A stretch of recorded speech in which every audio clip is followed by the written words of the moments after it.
Oh. J'ai préféré de faire cette vidéo aujourd'hui aux frontières, car c'est ici qui est la frontière entre les vivants et les morts. La tombe nous appelle chaque jour. Venez vers moi. Je suis la maison de l'obscurité. Je suis la maison des insectes. Je suis la maison qui est que tu vas rester seul, abandonné.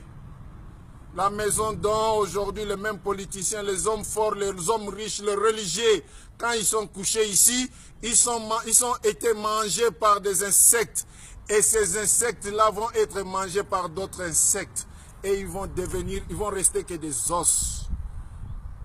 À quoi ça sert ta vie aujourd'hui, toi mon frère qui suit cette vidéo, qui te dit tu es beau, tu es grand, tu as de l'argent, tu as la force, tu as la puissance. Wallahi, ta puissance va terminer ici. Ta grandeur va terminer ici. Ta beauté, ça va terminer ici. Et qu'est-ce que tu vas avoir comme échange si tu n'avais pas la place envers Allah subhanahu wa ta'ala? Où sont les jeunes? Où sont les jeunes musulmans aujourd'hui? Où est-ce qu'on a mis la dignité et la fraternité des jeunes musulmans aujourd'hui? Quand on nous parle que on doit laisser la musique, et beaucoup de jeunes musulmans, de non-musulmans vont dire la musique, c'est la viande, l'esprit de la vie. Regardez aujourd'hui dans le monde, regardez dans les hôpitaux, combien de musulmans vous allez trouver avant sa mort de réciter la kalima shahada, de dire La ilaha illallah Muhammadur Rasulullah. Combien? Il y a des gens qui sont nés jusqu'à sa mort, il n'a jamais croisé quelqu'un qui récite la kalima shahada avant sa mort. Savez-vous qu'est-ce qui nous empêche à faire cette kalima shahada avant la mort? C'est la musique. Le prophète Muhammad sallallahu alayhi wa sallam nous a dit la musique fait agrandir l'hypocrisie dans le corps comme l'eau fait grandir les arbres. Raison pour laquelle aujourd'hui les jeunes musulmans et les non-musulmans ne peuvent même pas réciter la kalima shahada avant leur mort. Allahu Akbar. On est en train de chercher la paix, on cherche la vie, on cherche la miséricorde, on cherche ça dans quoi? Dans le haram. On est en train de chercher la paix dans le haram, dans les zina, dans le vol, dans le bois de nuit, dans tout cela on cherche l'amour d'Allah et la paix. Mais on ne va pas les trouver là-bas, ça ne se trouve pas là-bas, toute la paix qu'on cherche, la paix du cœur. Va demander les politiciens qu'ils ont pris de l'argent de l'État, qu'ils ont volé, qu'ils ont acheté des immeubles. Wallah, ils n'ont jamais trouvé la paix dans tout ce qu'ils ont acheté, dans toutes les limousines qu'ils ont achetées. Va regarder les hommes riches qui ont gagné de l'argent dans les chemins haram. Tu vas leur demander, ils ont la paix, ils n'ont pas la paix, wallahi.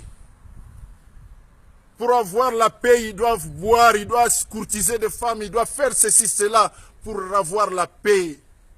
Et aujourd'hui, je vous invite, mes très chers frères et sœurs dans l'islam, je vous invite la paix.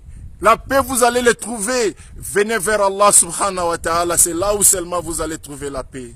La paix du cœur, ça se trouve seulement que dans l'adoration d'Allah, dans la prosternation d'Allah, dans écouter le bayan, dans écouter les prédications, de faire beaucoup de zikri. Tout ce qui est fait pour Allah, suivez ça, wallahi, vous aurez la paix.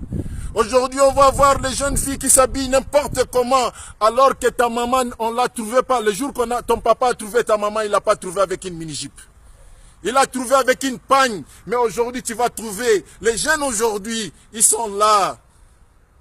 Ils sont là de se faire les mini-jupes pour que l'homme court derrière lui. L'homme qui t'a trouvé dans le péché, dans les zina, il va te laisser aussi dans les zina. Au moins qu'une déception se fait de la part d'Allah subhanahu wa ta'ala.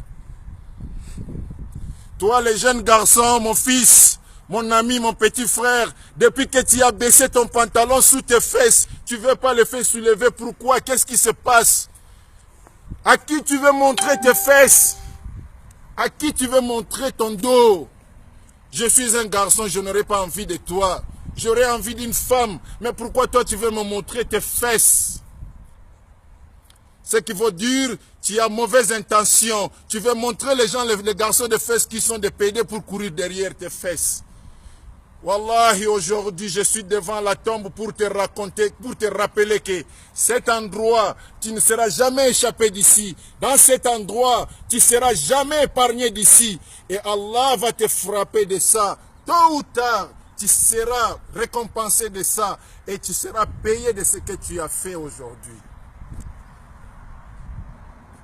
Mes très chers frères, si vous n'avez même pas peur d'Allah subhanahu wa ta'ala, je vous rappelle votre Dieu qui est la mort. Aujourd'hui, regarde combien de musulmans sont couchés ici. Combien de musulmans sont couchés ici.